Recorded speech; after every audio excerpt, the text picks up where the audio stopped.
Regardons ensemble les dernières propriétés géométriques des vecteurs, mais avant tout, je vais vous rappeler ce qu'on a fait avant. On a ensemble, tout d'abord, additionné des vecteurs.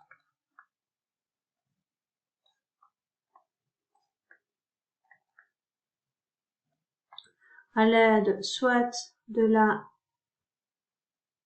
relation de Chasles ou à l'aide du parallélogramme.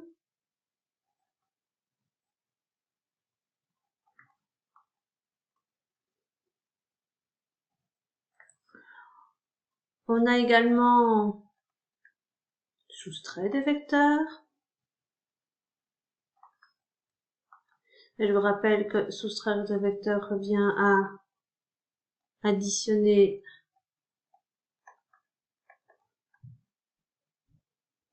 l'opposé. J'ai ensuite avec vous travaillé la multiplication d'un vecteur par un réel.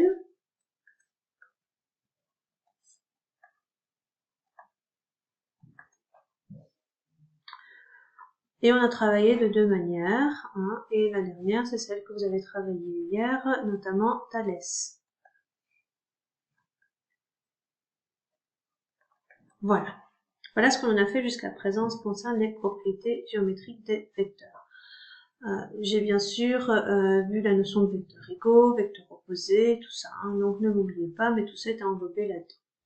Alors, restons dans la multiplication d'un vecteur par un réel. Prenons un vecteur U.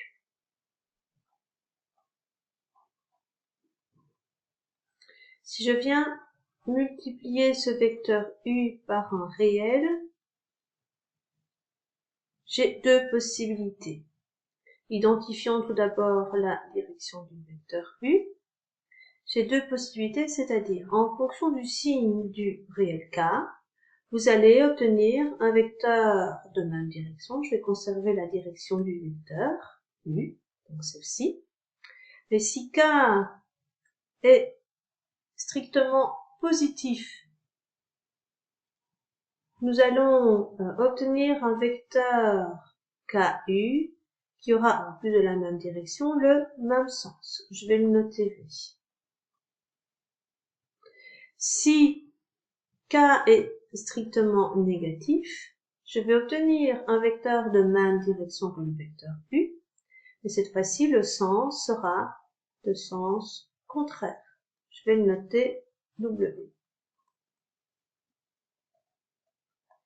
Donc, le vecteur V correspond au vecteur K fois U avec K strictement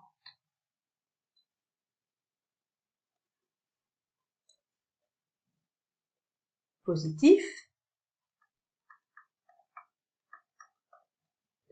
Par contre, W correspond également à K fois U, mais cette fois-ci, le K, je vais le choisir dans les réels négatifs.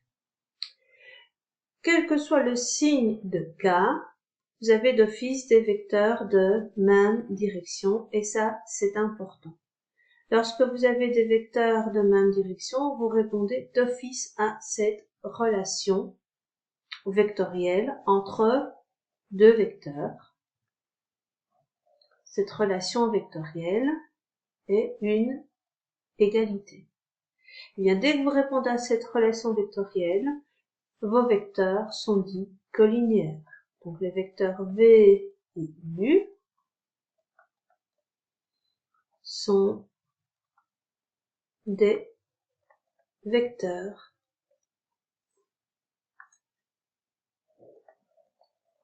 collinéaires. Retenez bien cette notion car elle va vous poursuivre encore pendant quelques heures de cours, elle est importante. Relisons la définition, elle est reprise ici. Deux vecteurs U et V sont collinéaires si et seulement si l'un des vecteurs est nul ou s'il existe un réel non nul K tel que le vecteur V peut s'exprimer sous la forme d'une relation vectorielle, le liant au vecteur U, le vecteur U ayant été multiplié à un réel K.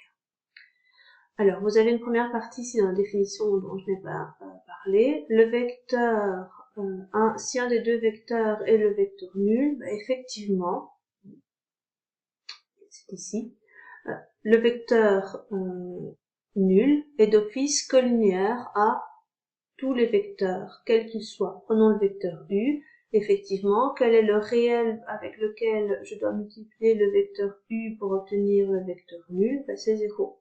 Et donc, si vous prenez un autre vecteur que le vecteur U, n'ayant pas nécessairement cette direction, eh bien, il suffit de multiplier ce vecteur par 0, vous obtenez d'office le vecteur nul. Donc, le vecteur nul est un vecteur qui est collinéaire à tout le monde.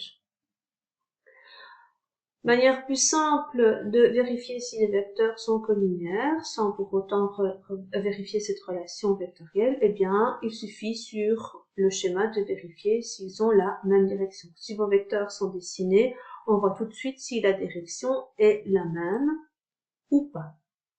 Alors, vous allez me dire, eh bien, s'ils n'ont pas la même direction, que va-t-on dire, madame? Eh bien, tout simplement, on appelle ces vecteurs des vecteurs linéairement indépendants. Si je regarde le schéma ici, je reprends la direction de U, la direction de V, vous voyez très bien que c'est pas la même chose. Hein. Si je viens dessiner un quatrième vecteur ici, je vais le nommer A par exemple. La direction de A, du vecteur A, n'est pas celle du vecteur U, ni celle de V, ni celle de W. Eh bien, ces vecteurs A et U, A et V, A et W sont dits des vecteurs linéairement indépendants. Donc, comment repérer sur papier lorsqu'ils sont dessinés s'ils sont linéairement indépendants? Eh bien là, vous n'avez pas la même direction pour des vecteurs linéairement indépendants. Est-ce que cela va jusqu'à présent? Si c'est pas le cas, n'hésitez pas à venir nous rejoindre pour me poser des questions. Vous connaissez le lien. Faites pause si c'est le cas, sinon on poursuit la vidéo. Il me reste une dernière notion à voir avec vous. La notion de point aligné. Ça, vous pouvez mettre plusieurs petites astérix en rouge. Tant que je suis dans les propriétés géométriques, il n'y a pas encore grand chose, mais lorsque je vais voir les propriétés numériques, je vais refaire l'alignement de points, et ça, vous allez avoir, sans aucun problème, sans aucun doute, cette question à répondre lors d'une évaluation. Nettoyons le tableau. Les vecteurs permettent de vérifier si les points sont alignés. Prenons 3 points, point A, le point B et le point C. Et je les ai choisis de manière à ce qu'ils soient alignés. Que constatez-vous? Bien, à l'aide de ces 3 points, nous pouvons écrire plusieurs vecteurs. Le vecteur AB. Pourquoi écrire des vecteurs? Parce que je suis dans le thème sur les vecteurs. Donc, comme je suis dans le thème sur les vecteurs, j'écris des vecteurs. Donc, premier vecteur que l'on peut écrire, AB. Vecteur BC. Vecteur AC. Et puis tous les opposés, bien sûr. Vecteur BA, vecteur CB, vecteur CA. Bon, soit. Si je prends deux vecteurs, prenons par exemple les vecteurs AB et BC. Que pouvons-nous en dire de ces deux vecteurs? Eh bien, les vecteurs AB et BC ont, premièrement, même direction. Tiens, que vous ai-je dit concernant cette caractéristique vérifiée? S'ils ont même direction, eh bien, je peux relier ces deux vecteurs, les vecteurs AB et BC, par une relation vectorielle qui est celle-ci. Seulement, on la démarre. Seulement, si je laisse ça ainsi, je viens d'écrire que mes deux vecteurs sont égaux. Est-ce le cas? Il suffit de vérifier. Non, hein. Vecteur AB, le voici. Vecteur, je change de couleur, BC, le voici. On voit très bien qu'ils ne sont pas égaux. Vous n'avez pas la même norme. Vous avez le même sens ici, mais pas la même norme. Il aurait suffi que je choisisse AB et CB plutôt que BC. Vous aviez la même direction, oui, ok, mais pas même direction, hein, mais pas le même sens si j'avais travaillé avec CB. Alors, comme ils ont la même direction, j'ai le égal, mais j'ai ici le même sens, mais je n'ai pas la norme la même, donc une norme différente. Lorsque je suis dans cette situation de même direction, mais pas nécessairement le même sens et une norme différente, eh bien, comment va-t-on compléter cette relation? Eh bien, il suffit que je vienne multiplier le vecteur BC par un réel K pour régler le problème du sens et de la norme. Le signe de K va régler le problème de sens et la valeur de K va régler le problème de norme. Et donc, lorsque vous avez des points alignés, que peut-on écrire? Eh bien, une relation de collinéarité entre deux vecteurs que je crée à l'aide de mes 3 points qui sont repris dans cet alignement. Et donc, comme je vous l'ai exposé, les vecteurs vont permettre de vérifier si des points sont alignés. Si cette relation est vérifiée, alors d'office, vous avez des points qui sont alignés. Alors, bien sûr, il ne faut pas oublier de vérifier quand même que dans le nom du vecteur, il y a au moins une lettre commune. Si c'est pas le cas, si vous avez plusieurs points, vous choisissez des points différents pour exprimer vos vecteurs, vous n'arriverez pas à exprimer votre alignement de points. Voilà, j'espère que cela vous a permis de comprendre cette notion.